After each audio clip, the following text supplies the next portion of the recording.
What started on this article talking about women-focused STEM programs faces Title IX challenges.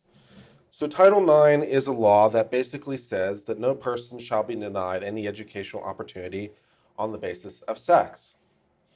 It was originally passed and originally designed to increase participation of women's sports, and it worked.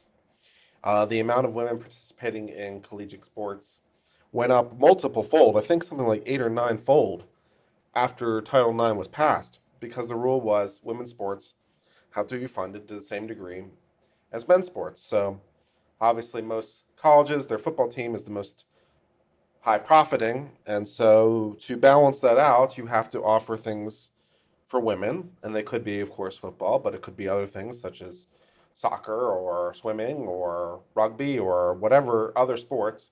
You just have to make those opportunities available. And so that was largely successful.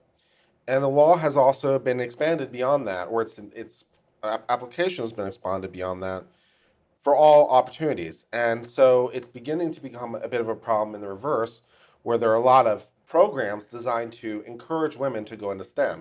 We've long heard this idea that women are not going into science, technology, engineering, and math fields. And one of the reasons that people offer is that women are not encouraged to go into these fields. So a lot of universities have responded to this by offering scholarships or programs or incentives that are targeted at women to encourage them to go into the fields. Well, you can immediately see the problem, right? Title IX says you shouldn't discriminate on the basis of sex. So all these incentives that are created specifically to target women are incentives on the basis of sex, and so we're seeing some blowback in that field. So I thought I'd read a little bit about what this has to say.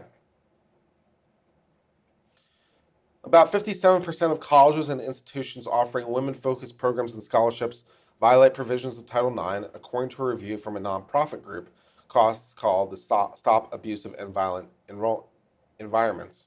The group, initially founded to lobby for the rights of alleged sexual harassers on campus, says it's considering filing federal complaints against 185 institutions. SAVE views these as discriminatory against men. Though women account for 47% of the U.S. workforce, 25% of IT workers are women.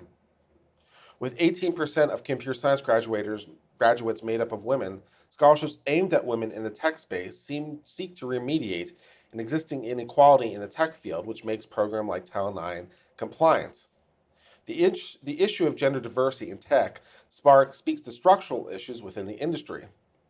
Key elements in the workplace culture, a lack of representation, and a gender pay gap, which I just doesn't exist. How many times do we have to debunk the pay gap? Once you account for all relevant factors, the pay gap disappears. A recent study by researchers at Seattle Allen Institute for Artificial Intelligence predicts that unless dramatic shifts occur, men will still make up the majority of computer science field in 2100. Companies including Uber have come under fire for failing to address toxic workplace cultures marked by sexual discrimination and harassment.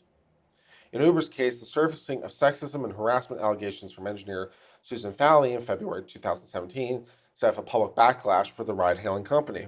It resulted in a delete Uber movement and the departure of the CEO. So there you go. Now, I will take note that this article is looking at IT and looking at computer science. But if we're interested in gender and gender disparity in hiring or jobs or higher education, we should look to all fields, right? So if men being the majority of computer science is a problem, then presumably any field that's woman dominated is equally a problem. So we should probably address that, one would presume.